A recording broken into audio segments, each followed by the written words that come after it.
All right, here we go.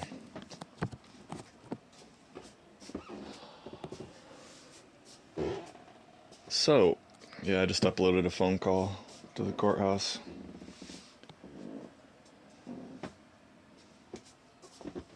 Always interesting to see what I'll say during these.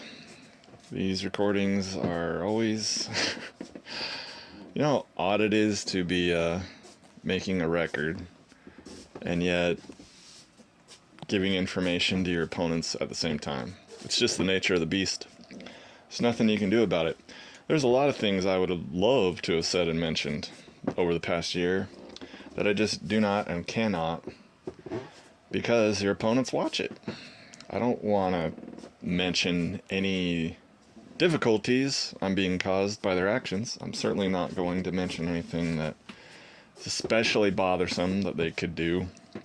Just encourage them. Let me zoom out here for a second before I begin. First off, this is just going to be a scatterbrained rant. This is not anything anybody should be listening to. This is for future reference. This is for making intentions known. This is for documentation. For the lawsuits that's coming, it's just to keep everything straight. And at the same time to announce intentions. But overall, I want to start by saying that I'm an incredibly lucky person. I want it to be known that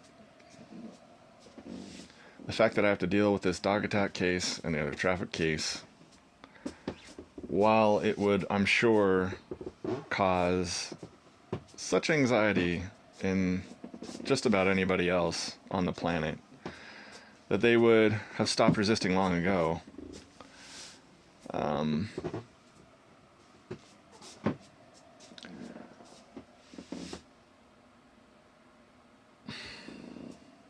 What's the point I'm trying to make with this?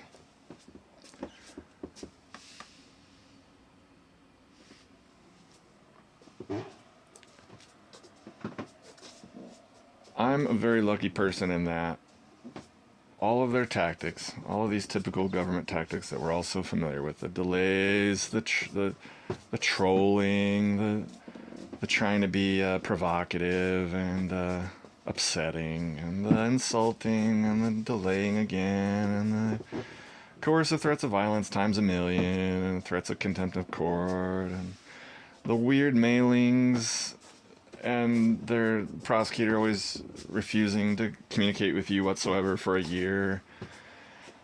And all of it, the fact that it's all a lie, the fact that the dog attacked me, the fact that the traffic court judge is actually worse than the dog attack one. Like, more blatantly 1984 Orwellian psycho in his courtroom. Despite all of that, I am just constantly shocked at how little it disturbs my peace of mind. If I'm ever making a video, at least over the last year, it's because I am feeling motivated to make that video. And if I don't make that video, it will start to bother me. So by making these videos, that feeling of being bothered goes away. Sometimes there's certain things I need to say, get off my chest, make known, tactics, whatever. This is obviously one of those times. The biggest challenge I probably face is indecisiveness. And that is not a fun one. It's not one of the worst ones by far, but it's still a pain in that I am not normally an indecisive person. By God, like, I live by this, right, motto, this: the best decision you can make is the correct decision. The second best decision you can make is the wrong decision, and the worst decision you can make is no decision. So indecisiveness is not my alley. That's not my wiring. I avoid it like the plague. I would rather make a wrong decision and be like, better than not making one. I've got countless examples. of that being wise. And the only reason why it's a challenge now is because, well, A, the stakes are so high. People do not, when I say people, what do I mean? There is not a healthy appreciation when the government comes out threatening you with these max penalties that are obviously way higher than the plea deal offerings they give you. They just think, oh, that never happens. Well, it happens to those of us who resist effectively enough. And when you're threatened with a year in jail, in my situation, you just don't take it lightly. Again, on July 15th, I was mentally prepared to go to jail for a year on that court hearing, the 16th. And that's no small thing. I was ready for a trial, for voir dire, for all of that, as ready as I can be, right? Which is not ready at all, relatively. And a lot of that's my own choice, but anyway.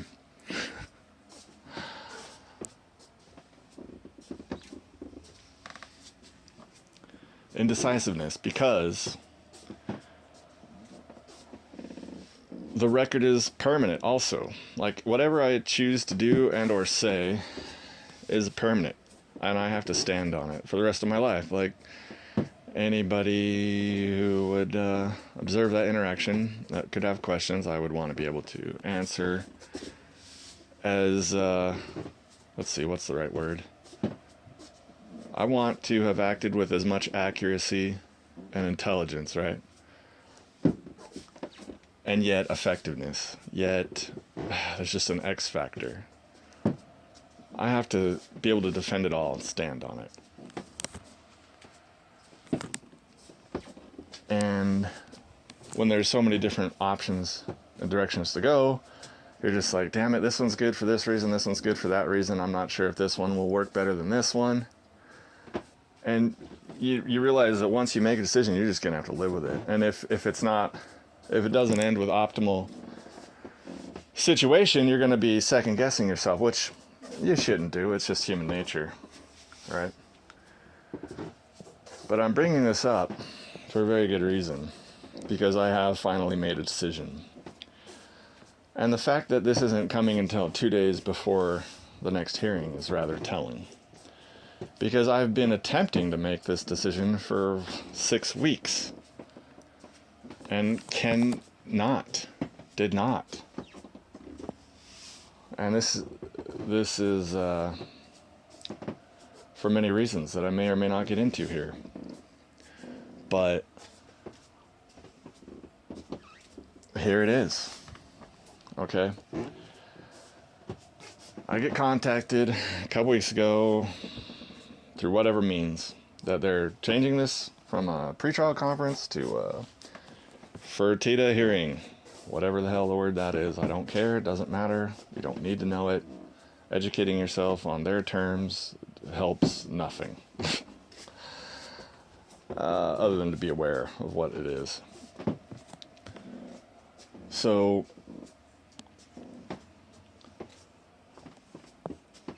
I have many options, and what I've considered is, okay,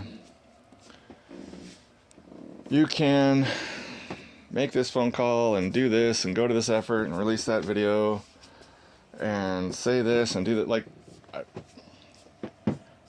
at least a dozen solid directions. I'm not going to tell them all, obviously, in my head of ways I could deal with this.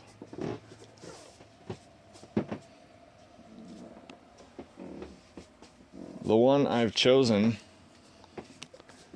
is to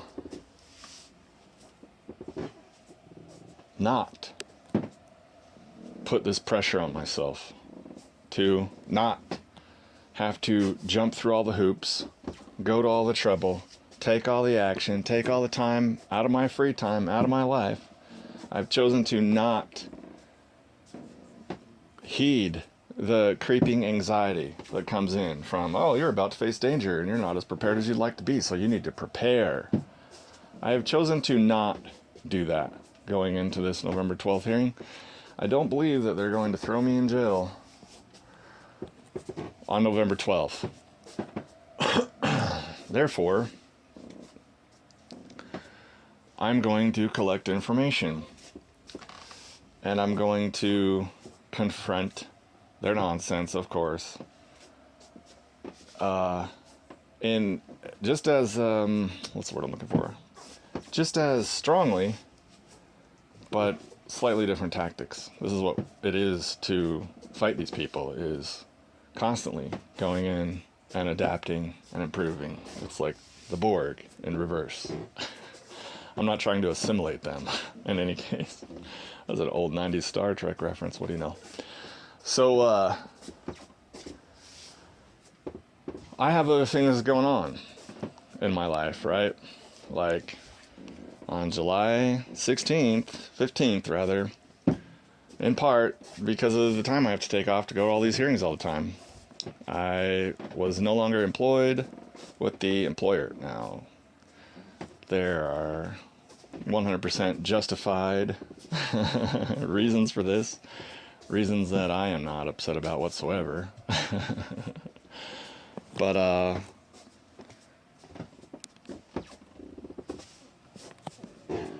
when you're not, like, permanently and full-time, whatever full-time is to you, employed, then your life is constantly in a state of getting back to that. Now, of course, that takes time. Nobody wants to take a crap opportunity. What has it been now? 3-4 months? And I've been working occasionally, temporarily, in underemployed positions. This is sacrifice that people occasionally, or often, make in between jobs. And it is part of the price one pays when one challenges authority. I had a reputation at that place for challenging authority, and it was not looked well upon. But that's just the type of person I am, obviously. If you're a liar, and you're a hypocrite, and you are dangerous, and you have bully type factors to you, I am going to be in your face. Period. And I don't care if you're an employer, I don't give a shit. It's just how I am. And I'm happy about that, and I'm not changing it, and that's all good. So, with this, and by the way, it's not like I'm not making progress. I am making progress, in fact. I am, I have several offers, and I am definitely leaning toward one, and it looks like that's going to happen, and these processes take a while. I mean, I've already been offered the position, so it's finalizing everything, making sure everything, passing things, and going on. So the point of that is, this is not some kind of a pit with no end in sight. I'm pretty much over it. But, you know, that's just part of life, especially in the last 4 or 5 years. Nobody should ever be ashamed to say it. Like, you get unexpectedly unemployed, this is just part of it. So, no harm, no foul, right? This is life. I can roll. Who cares? But it's going on. And the point is that these people still have $3,000 cash of mine. And yet they want me to be all prepared for this case, this trial, and the other trial. And with job stuff going on, with no assistance of counsel, with them not allowing me to speak about any of this. So, rather than go in there 100% prepared, as if I'm 100% jumping through all the hoops, do everything they ask as they change conditions, and this time they changed it because they screwed up, I'm not doing it. Do you hear me, Murphy? Do you hear me, Sandcork? I am not jumping through your hoops. I do not care that you have determined we need to have some hearing and fix the assistance of counsel issue. I do not care that you have an agenda and pressure from above and ambition and a will and the power of violence behind you to use other men's guns and force to enable your threats. You write checks you won't cash. You pay bailiffs to cash them for you. Okay. So you're going to attempt to get the topic of conversation on your agenda, and I am not going to allow you to get what you want.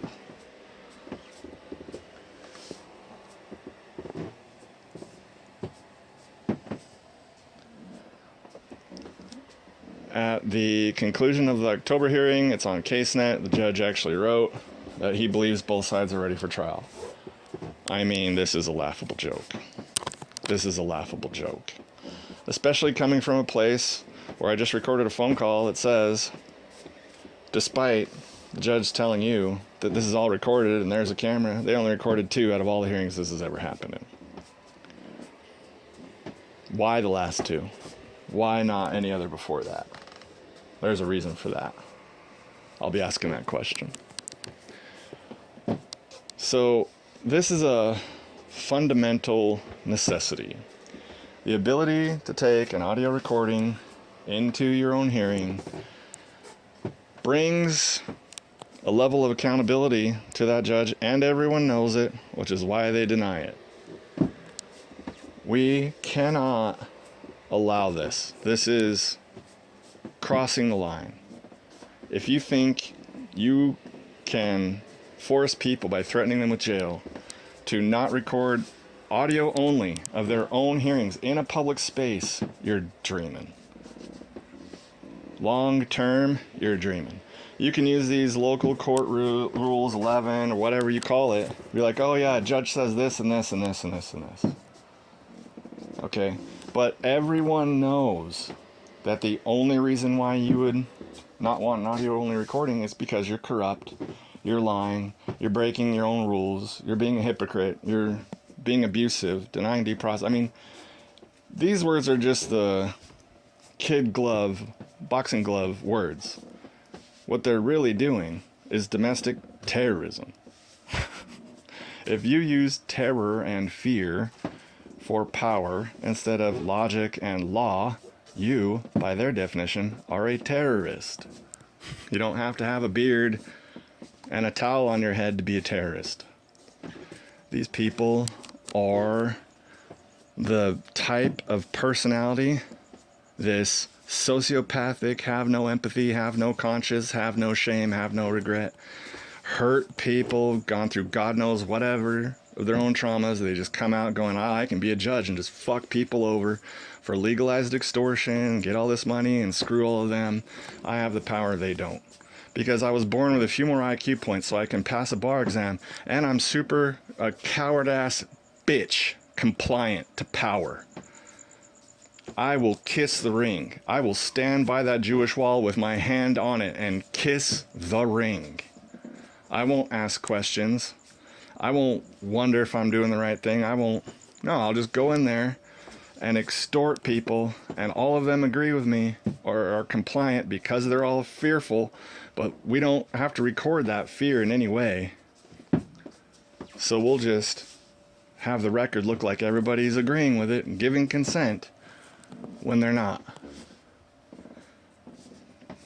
People need to understand that all humans are like equal is the most underrated lie ever propagated. Human beings are not equal. People who are good people and have a conscience don't want to believe this. Their confirmation bias kicks in and they think the world can't be this way. Nature can't be this evil. First of all, it goes against my religious views because my religion tells me that all men are created equal and in the image of something, and that they've all been given some kind of a free will that they can exercise. This is not reflected in reality. Obviously, we have monsters and predators among us. Some use legalized means and some use illegal means. We all know this to be the truth. With all of the stories that come out, with all this immigration problems and the rise in crime, how these crimes are committed, how these perpetrators act right after they're caught in the commission of these crimes, anyone can obviously see that the psychology of human beings is radically different from one type of person to the next. Those of us with, like, if most men, right, if they see even the thought of it. Like a 3-year-old little girl who looks like them in their community being harmed, the emotional trigger and reaction that is caused is extreme. And we will take extreme action in that moment to prevent this suffering we're witnessing. Not all human beings have this. And you're like, oh, why are you taking the time to say this into a recording that not many people are going to be listening to? It's my record. It's my record. I'll state the obvious if I want to. People are not the same. If this was common knowledge in the Overton window, many of us would not have to be dealing with this level of extreme corruption. I wish I can speak more on this. Gosh, just don't know if I should. Most people have some kind of a sociopath or a psychopath in their family, if they have extended family at all, especially. If you don't have that, you're lucky. Most of us do. And we know that there are people who are wired that just do not, it doesn't register in their minds what's best for someone else, or how does someone else seeing that, or how does someone else feeling because of the actions that you did. Psychologists, and I don't trust this industry at all, but data, like shared data point, like how do I express that with any, it's hard to. There seems to be some kind of industry-wide agreement that this percentage of sociopaths among us are somewhere around 6 to 8%. Okay? This sociopathy and not having guilt or shame or remorse is how animals operate. Predators, when they capture their prey and eat them, can have no feelings whatsoever for the pain or suffering of what they're killing and eating. Animals are incapable of transcending this innate instinct. Somehow, some way, human consciousness has come around and introduced ethics. This concept that even though it is most beneficial to me in the here and now to predate upon or take advantage upon or in some way take what belongs to another. This impulse, likely influenced from the success of cooperation, has developed among some of us and not among others. To be selfish is a very successful survival strategy. Sexual mating strategy, how to live a long life strategy. Be selfish, be predatory, be a parasite. Why go to the trouble of playing by limiting rules when you don't have to? And especially when other members of your competition are playing by those limiting rules. You have an advantage by not playing by the rules, by cheating. Hence, cheating.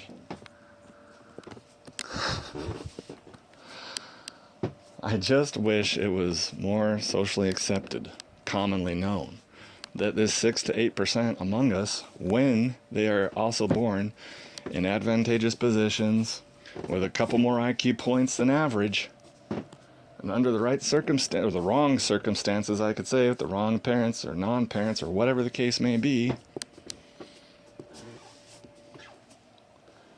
they just come out completely uncaring. They have to fake. They look at people's emotional reactions and then learn, how do I fake that? Because I have to fake my way to get through this life. Because most everybody else has these things called feelings of regret and empathy and shame that I just don't have. But I'm smart enough to have to fake it. Adaptation. This is what we're dealing with. When normal, quote unquote, normal people think, how in the hell could someone do the worst things possible to a child? To us, it's just unfathomable. Like, there's no circumstance that could ever arise that would ever cause you to even be tempted to do that, let alone do it. And yet there are human beings who often do. And we just think, oh, they're just choosing wrong. Oh, they're an adult, they know right from wrong, and they choose wrong. We just give attributes to people. It's projection that we have to comfort and soothe us because we have monsters living among us, causing all of this.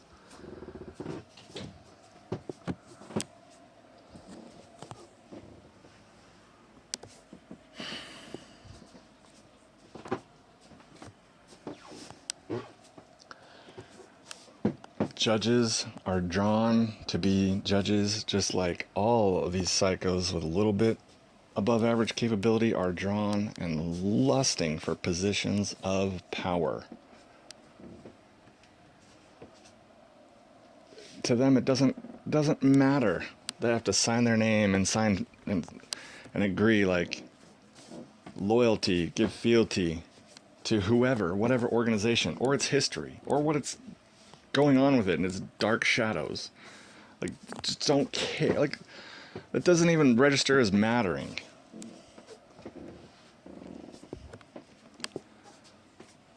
And Judge Sandcork and Murphy are two of these individuals. They just do, it doesn't bother them whatsoever. They don't even realize, oh yeah, this is legalized extortion. He's right. We don't actually have anything written down that says, oh, the statutes and codes apply for reason X.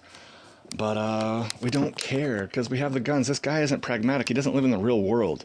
Watch, I'm going to be chilling with a lawyer's salary and he's going to be in jail. Watch. Now, who's right? They're just might makes right. They just don't care.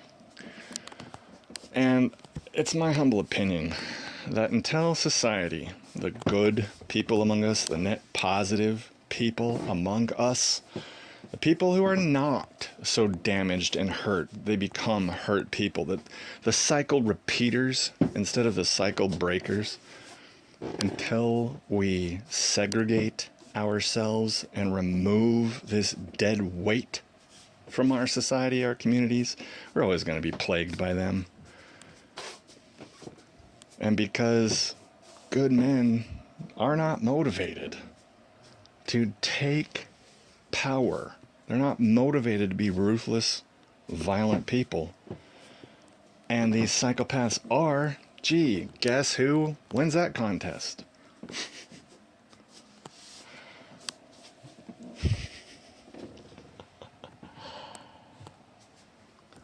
You know, I say all this stuff, but it doesn't really bother me. It doesn't cause any kind of a reaction in me. I'm just like stating plain facts, just the world as it is. These people are not normal humans. They need a brand on their face so we can identify them.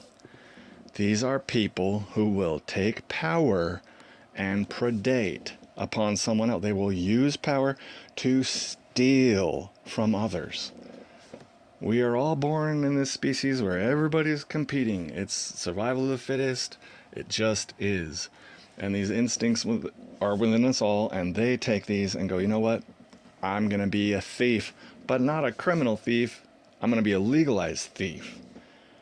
I'm going to flex power over people in a system that has no oversight whatsoever, where I can and do freely do whatever the hell I want and get away with it.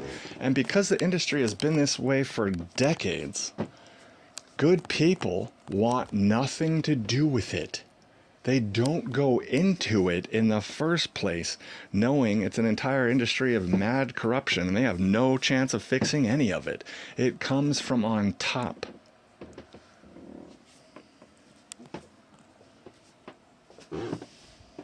Same thing with the police. There are no good police officers. There are bad police officers, and there are police officers who let bad police officers get away with doing bad shit. And so bad shit happens. There are no good police officers left. None of those want to join. None of them care.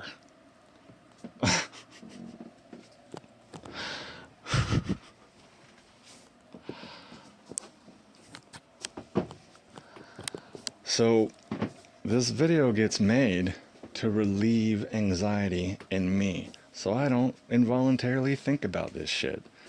I am not going through all the trouble and jumping through all the hoops to be ready for whatever you guys get to easily adapt and bring to the table. No. So Sandcork, go ahead, try your agenda. Try to, oh, we're only going to talk about what I want to talk about. Try it. I'm not going to engage in talking to you about what's on your agenda until we have talked about what's on my agenda. And if you want to steamroll it and push it through and say, oh, he's ready or he's refusing to, or we're going to have a trial anyway, then go ahead. Go ahead. Because I just want you all to know that I'll say it again. I've said it since the beginning. I'll say it again. I believe that all of you know there was no ball in that dog's mouth. If you haven't already seen missing ring bell door cam footage, then what happened to the video in the company truck, right? All of the evidence, the sunflower seeds I was going to put in the bird feeder were scattered in a backward direction toward my house because of how I was retreating. The holster had come out of my pocket. It was in the retreating path. I am backing the fuck up. And the police report says this dog crossed the street and then in a separate act approached me with a ball in its mouth when it made a vicious fucking beeline maneuver like you would see out of a wildlife documentary. This thing acted like it was attacking an intruder that was threatening its entire pack. The only reason why this thing didn't launch itself at me is because when it got close, it instinctively realized, probably because of the little crouch I took while I was pulling everything out, right? It instinctively realized, wait, I can't just jump in here like a maniac because this guy might have a way to harm me back or defend himself. So for that reason, it didn't come flying. It came up, like close enough. Like you do not want a dog that's looking like it's going to attack you and all the vicious sounds and sights are coming out of it. You do not want a dog like that close to you, period. Probably about, I don't know, this is just weird memory, 6-8 feet. And it never stopped coming forward, but it had this little hesitant, little jerky thing, right? Like trying to make sure it was safe to do so. And I'm just in my head praying. I'm just like, God, stop, no, stop, not any closer. Nope, that's as far as you want, not any closer, not any closer. Until it was 12 inches away and opened its mouth. They all know. They all know. I did not shoot a dog with a ball in its mouth. This ball that's supposedly the size of a deflated basketball, it's green and purple. They claim the woman came into my yard and picked it up. They're claiming that because I went inside to call 911. I have the 911 calls. I have what they say is a police body cam footage. I haven't looked at either yet. Let me talk about that real quick right now. The reason why I haven't looked at the police body cam footage or listened to my 911 call isn't because I'm worried about what I have to do or say on any of that. It's because having a man come over to your house after you told him you don't want him to come, and he determines, while he's armed to the teeth, him and his buddies, that this woman is telling the truth and you're a fucking liar, and I'm going to, with force, not allow you to go back in your house, effective immediately, and I'm going to steal your gun from you. And if you don't allow this, I'm going to get a search warrant. We're going to destroy your whole house looking for it. When that happens and you have a man card, I can't explain to you the level of fury that arises in you. Now, this is just because you have this feeling doesn't mean I'm in any way going to act on it. Clearly, all of my actions show that. But I want to document here something I've never said before publicly. The level of fury I just cannot begin to describe to you, okay? I learned when I was a young man that if you don't want problems with other men, like fights, like physical fights, weapons, problems of this nature, there's a real easy way to avoid it. You just don't mess with another man in a few key, crucial ways. 1, you don't do anything without good reason and protection that would prevent him from making money, keeping his woman, or protecting his kids or family. If you can avoid these 3, you shouldn't have a problem. That advice is held true. This man comes over to my house and is violating that rule. He's pulling your man card and saying, I'm now going to tell you what you can and can't do on your property after a dog attacked you, and you called us about it, and yet we didn't come visit you to see if you were bitten for 45 minutes after showing up. I'm now going to take your gun. And if you resist, all of us are going to tackle you, and then you're going to prison, looking worse. Now, if I had God mode powers, okay, my response would be, you're not going to do that, and you're going to apologize for even daring to suggest such a course of action. And if you don't, you and your 2 friends here will never again for the rest of your lives be allowed to do this to anyone else. Period, point blank. This is your first and last warning. If you attempt to interfere with my actions whatsoever, your consequences will immediately come due. I am going in my house. I don't give a fuck what you do, other than stay the fuck off my property. Goodbye.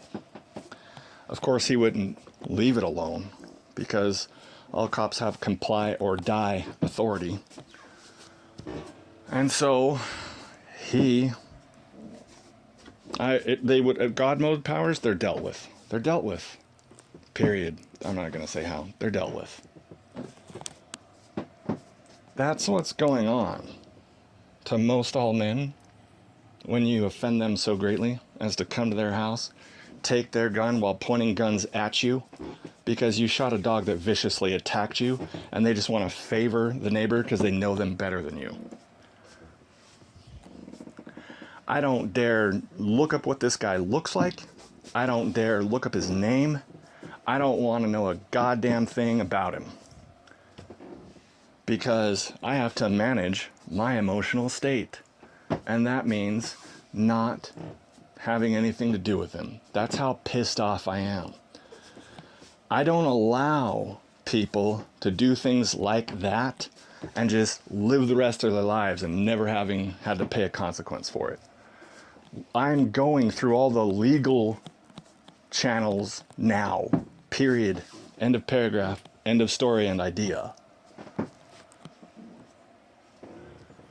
So the reason why I don't watch the police body cam video and see what you guys have edited out, and the reason why I don't listen to the 911 call, even though I made it perfectly and have nothing to be ashamed of, is because it is traumatizing. It is traumatizing to have to listen to a recording of you being forced to be powerless, when that is like goes against every fiber of every cell in your being. You do not allow this to happen. Then they take you to jail, strip your clothes off, under threat of using scissors, when you said you would just lay down and let them take off your clothes. No, they can't let you lay down peacefully and remove your clothing, because then the video will show them being the sexual predators and criminals that they are. That's creepy, it's weird, it's unnecessary. Does this person have any record whatsoever of carrying anything into a jail? That's contraband. How often has he been to jail in the first place? Does he the type of person to risk that? Knowing the penalty for bringing contraband in? Does he have any kind of drug record or history? No, he's not in the drug courts at all. Well, chances are he's probably not bringing something in. Do we really need to strip him naked? No. But of course they don't do this. Any level of resistance whatsoever that would land you in a prison is going to be met with the same conditions that they give the most violent child rapist felons. Purposefully. This is not like... People they're just like, oh, I don't have to go to jail. It's not my problem. I'm going to worry about it. What happens in jail is the most proof that this country is not a country. It's not like you think it's a country with like legitimate power. Is it possible for a country to be conquered and not named a different country? Not have anything formal, big change? What if people just come in and bribe everybody or bully everybody because they can coerce everybody because they've promoted people that are easily coercible?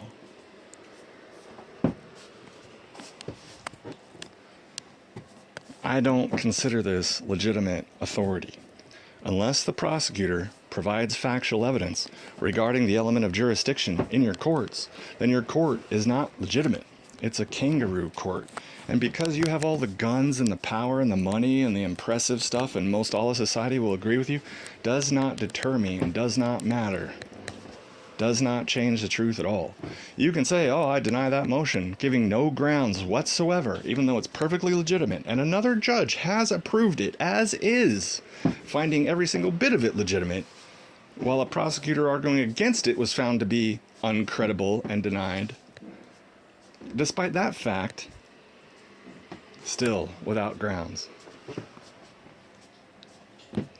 When they have this power, when there's no judicial oversight, when there's no redress of grievance, when you can't even make an audio recording in your own hearing that they claim is public while claiming you're presumed innocent, while imposing upon you to this degree, this is not a country. This is obviously run by everybody, the type of people that they warned us against when they founded it, and it has been completely hijacked. It is not un-American to not recognize the authority that is currently claiming to be the American authority in government. Unless you have factual evidence of jurisdiction in these matters, you're nothing but lying pretenders at best. Unrecognized, unpunished. This will not last forever. AI lawyers, it's only a matter of time. They are going to be dirt cheap, and they're going to be far more effective, far more accurate. They're going to be a much higher quality service that you're going to be getting. And let's kid you not, it's going to end up for free.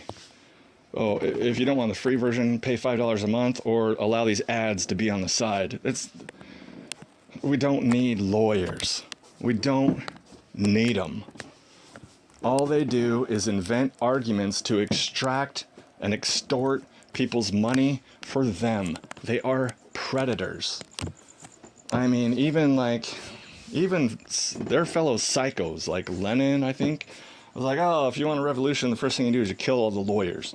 Why would he say that? Why would anybody ever say that? Especially someone with such global, scope and scale, awareness. Because he knows. There's the pen and there's the sword.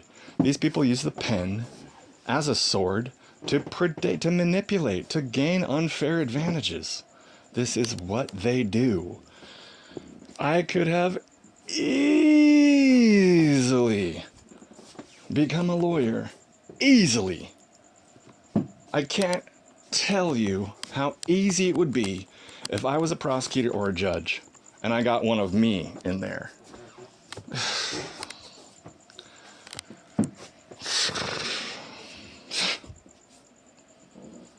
Man, that's a dark thought. I don't even want to think about that. I could be a horrible, horrible, bad person if I was on that side of the fence. And this is not some status seeking, oh, look at me and my halo. There's no halo in just being normal and average and not harming other people. to get a halo, you have to take positive actions to help other people, not claiming any such action, simply not doing negative actions harm.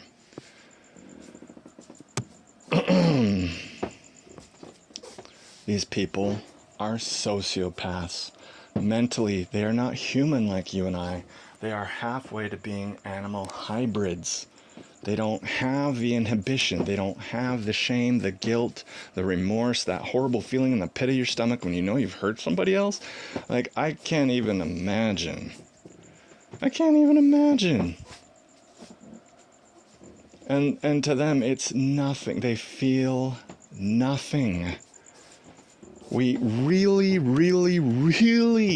if ethical people ever want to be left alone by the dead weight, these fucking anchors around the neck of our societies and communities, we have got to reclassify them ethically. This is a separate species, okay?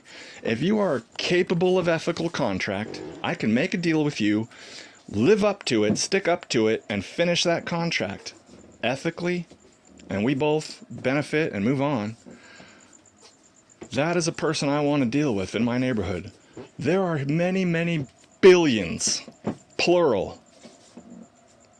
I don't want to say many billions. I want to say many people or billions of people. But there are billions of people that do not exhibit this behavior capability. They are not capable of ethical contract. You can see it when they're children. A lot of people are made this way through trauma. When given or presented with a choice between predating 2 pieces of candy instead of getting only 1 because you had to share it and work in cooperation, they choose 2. Fuck the other guy. We are not living in the same species. These people do not have the same psychology that we do. They can work for a quote-unquote fictional entity and collect way more money than they'd ever be able to in the regular civilian market.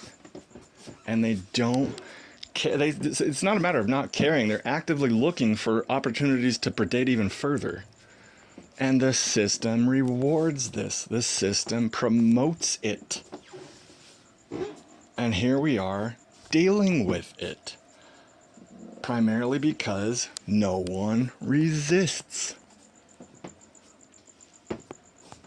I am just having a fantastic time over the last year reading all the news articles around the world of governments getting more and more abusive and people dealing with more and more hardship. I don't think, oh, poor them. I think, good, let's bring more. And that doesn't have to do with any kind of, oh, I like people suffering, let's increase it. No, it is the simple knowledge that people have a nature. There is a human nature, especially around those capable of revolution, people capable of ethical contract,